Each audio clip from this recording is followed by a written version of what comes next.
Bapak-bapak, ibu-ibu yang berbahagia. Alhamdulillah pada pagi kali ini adalah pagi yang paling syahdu, pagi subuh yang paling berkah, karena menjelang subuh kita diguyur hujan. Hujan adalah sebuah keberkahan dari Allah Subhanahu wa Ta'ala. Ketika kita berjalan dari rumah mengikuti rasa iman kita, maka keberkahan meliputi kita. Kemudian memasuki masjid, kita juga dapat keberkahan. Ditambah pula diimami oleh yang suaranya sangat syahdu sekali. Saya berharap tadi imam bacaannya 1 juz gitu, jadi enak banget suaranya. Kita doakan imam ini terus diberikan kesehatan, keberkahan oleh Allah Subhanahu wa Ta'ala. Kemudian kita kumpul di masjid ini juga sebuah keberkahan.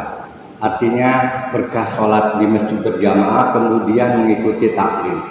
Karena ada sebagian orang taklim ini nggak penting di masjid, tetapi bagi kita adalah penting. Karena duduk di majelis taklim itu kita dilingkupi oleh para malaikat di sekeliling kita.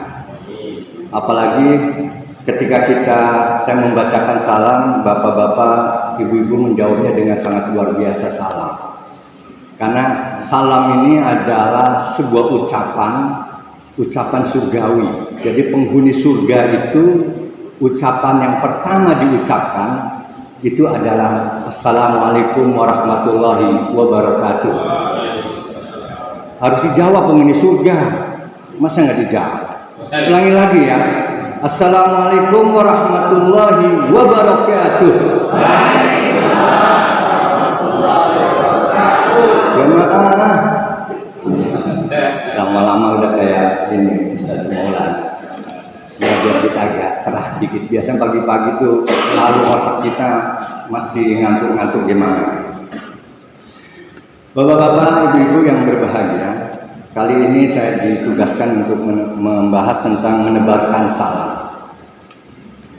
Sebelum kita membahas ini, jadi kalau ngebahas salam itu dalam satu kitab Bulughul Maram itu satu bab sendiri, jadi panjang banget. Nanti kita akan coba pangkas-pangkas saja apa yang paling penting salam itu. Jadi salam itu bagian dari hak muslim, hakul muslimin ala muslimin sittun. Jadi hak muslim kepada muslim yang lain itu ada 6. Nanti kita akan bahas satu-satu, tapi saya akan bahas tentang apabila orang mengucapkan salam, maka dijawablah salam itu hak muslim kepada muslim. Jadi kalau ada yang mengucapkan salam kemudian nggak salam, nggak dijawab salamnya, maka hak orang itu kita rampas. Makna hak orang itu kita rampas apa? Kita berdosa atas diri orang itu. Maka nanti salam juga ada konsekuensinya. Jadi kita salam itu bukan sekedar salam, tapi memang ada konsekuensi yang meliputi. Kenapa saya katakan bahwa salam itu adalah ucapan surgawi, ucapan pertama kali Nabi Adam alaihissalam ketika dihembuskan ruh di dalam tubuh Nabi Adam, wa nafakhtu ruhi, kemudian Nabi Adam melek matanya, kemudian terbangun, seluruhnya terbangun, kemudian oleh Allah Subhanahu wa Ta'ala Nabi Adam itu disuruh mengucapkan, diajari oleh Allah langsung tentang ucapan salam itu. Coba Nabi Adam, engkau ucapkan salam kepada para malaikat yang duduk di sebelah sini. Kemudian diajarilah Assalamualaikum. Jadi Nabi Adam itu tingginya 60 hasta. Jadi 60 hasta itu nggak tahu lah, mungkin setinggi masjid ini kan. Tapi nanti lama-lama berhubung akhir zaman nanti umatnya Nabi Adam itu anak cucunya itu nambah kecil. Nanti kembali lagi menurut hadis itu kembali lagi setinggi Nabi Adam ketika diciptakan. Jadi jangan takut bapak-bapak yang masih pendek sekarang, nanti di surganya tingginya sama. Jadi tenang aja, tenang, aman kita. Jadi sama.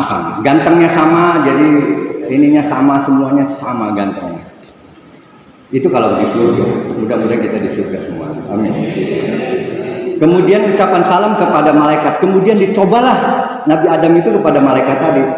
Assalamualaikum. Dijawablah oleh para malaikat.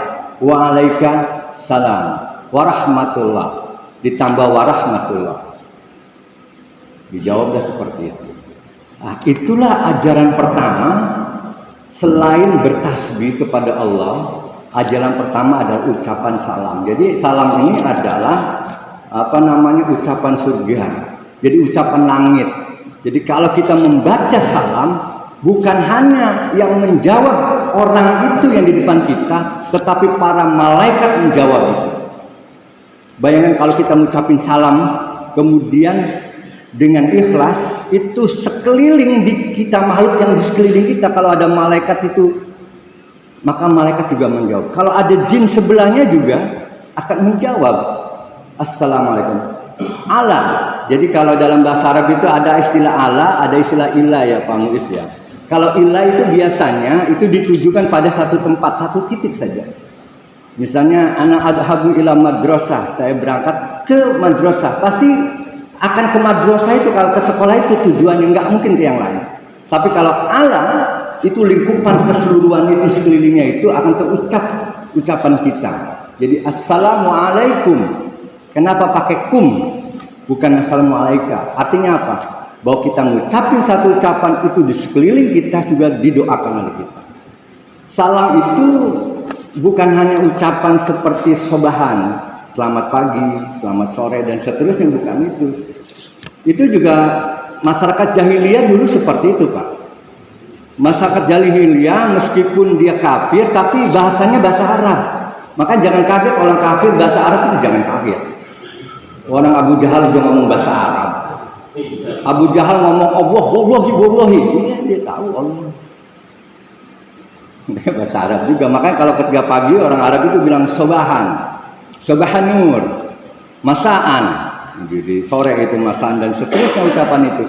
Ketika Rasulullah berdakwah, digantilah ucapan itu menjadi assalamualaikum. Seperti dikembalikan lagi ketika Nabi Adam diajarkan oleh Allah untuk mengucapkan salam kepada para malaikat. Ya, doa itu. Minimal kalau mengucapin salam ada 3 komponen, Pak. Komponen yang pertama salam. Salam ini adalah asma Allah salamun. Jadi salam itu mengucapkan asma Allah salam.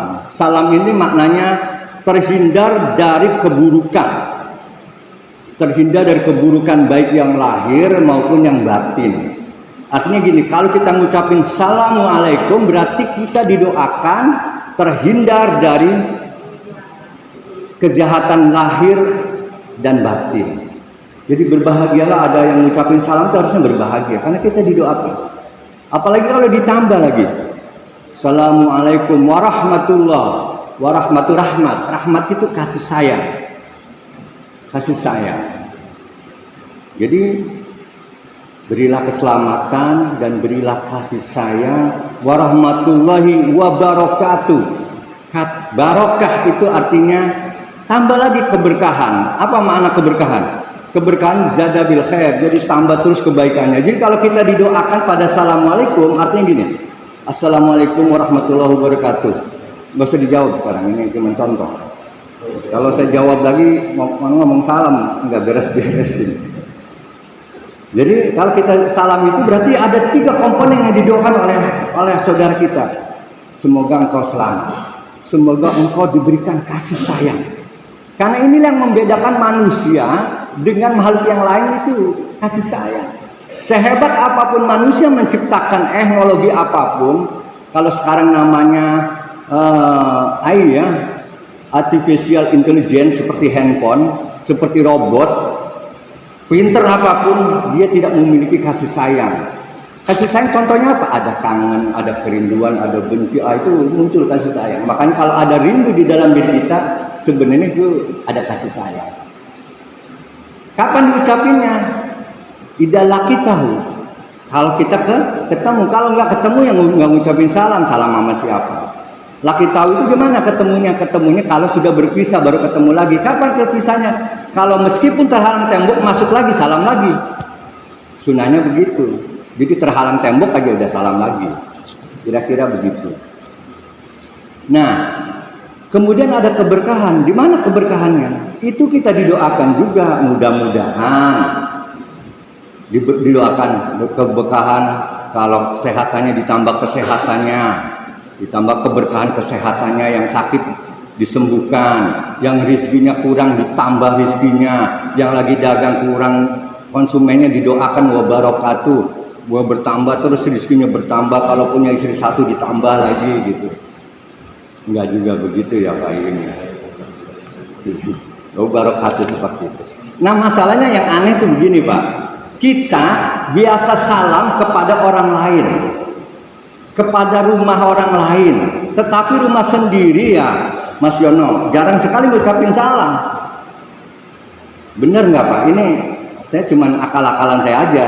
Masuk rumah, mentang-mentang rumah itu nggak ada orangnya, nggak salam. Buka pintu terus masuk. Rumah sendiri nggak salam. Bahkan istri sendiri nggak diucapin salam. Kalau istri orang lain lewat aja, assalamualaikum Bu Haji, mantap ya. Tapi kalau istri saya, istri kita gitu, lewat di depan kita, mana salam gitu. Tapi sekali ucapin salam, istri kita marah-marah, assalamualaikum mama. Apa lo ucapin salam? Pasti ada maunya nih. Aduh, jadi serba salah. Kasih tahu juga istri bahwa salam itu penting. Bahkan kadang-kadang sama anak sendiri kita nggak ngucapin salam. Anak sama anak orang lain ngucapin salam. Pak Muis apalagi itu di kampus kan yang cantik-cantik. Assalamualaikum. Kalau di kelas Pak Muis paling sahdu ngucapin salam karena gadis-gadis semuanya. Ya benar. Ini penting, salam ini menjadi penting sekali. Saya ada kasus. Saya di pesantren didatangi tamu. Dikira saya punya pesantren bisa ngobatin orang kasus keluarga. Jadi kasus rumah tangganya lagi akut. Datang ke ini bawa aqua. Saya bilang mau disembur kali ya. Saya pikir ustadz kampung begitu dibuka airnya, ditiup, ya, sembur. Enggak, saya bilang ada apa? Dia punya kasus rumah tangga yang berantakan. Sebentar lagi dia akan cerai. Ini cerita ini mah. Mudah-mudahan di sini nggak ada kok, nggak ada punya kasus keluarga. Paling kasusnya cuma satu di sini tuh, pengen nambah lagi nggak jadi-jadi.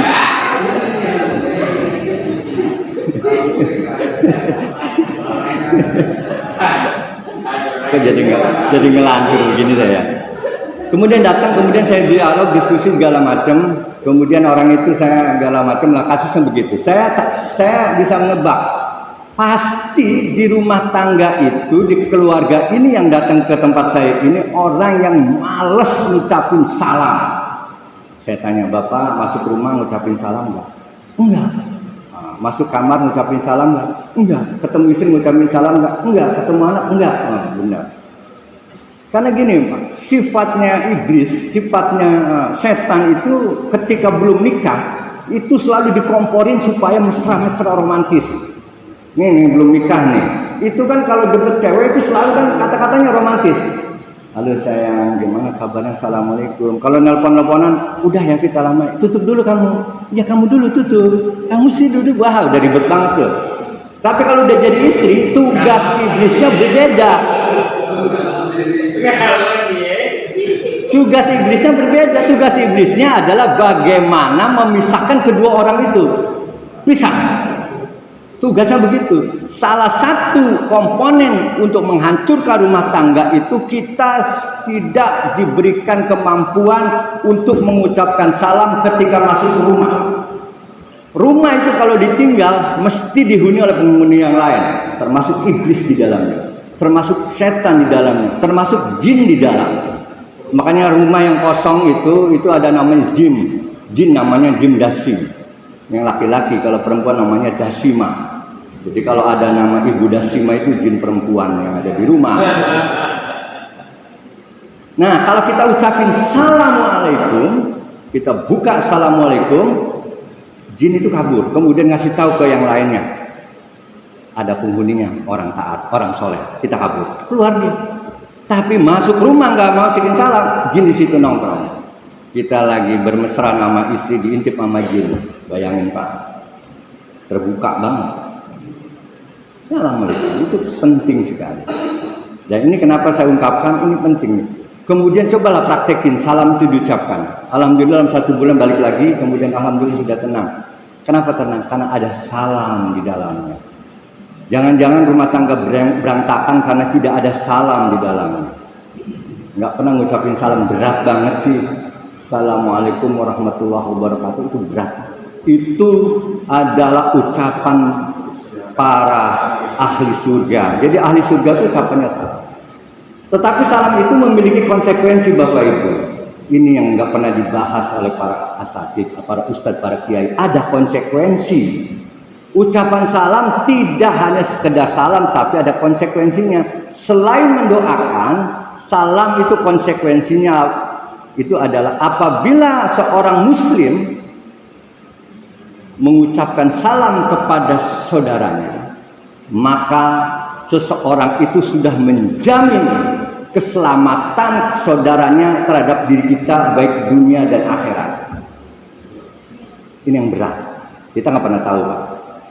Saya ngucapin salam ke Pak Iin, Assalamualaikum Pak Iin, jawab Waalaikumsalam. Muncullah akad di dalamnya, konsekuensi di dalamnya, maka saya harus bisa menjamin keselamatan Ustadz di dunia dan akhirat. Dijamin. Jadi kalau udah Assalamualaikum terus gontok-gontokan, ngapain juga? Assalamualaikum, di jalan Ustadz ngomongin saya. Nah, salamnya itu sudah terhias. Udah Assalamualaikum ke tetangga, kemudian kita menghina tetangga, menggosipkan tetangga, memukul tetangga, dan seterusnya. Berarti salamnya itu konsekuensinya hilang akadnya. Di dunia dan di akhirat. Suatu hari Rasulullah SAW ditanya oleh para sahabatnya, apakah ajaran yang terbaik ya Rasulullah? Ajaran yang terbaik itu adalah menyebarkan salam. Afsus salam bainakum. Karena dengan salam itu akan menumbuhkan namanya kecintaan, mahabbah. Mahabbah itu saling mencintai, saling menyayangi sesama umat Islam. Kepada siapa sih salam itu? Kepada semua orang, kepada semua makhluk, kepada semua makhluk Allah, termasuk rumah itu makhluk Allah. Salamin.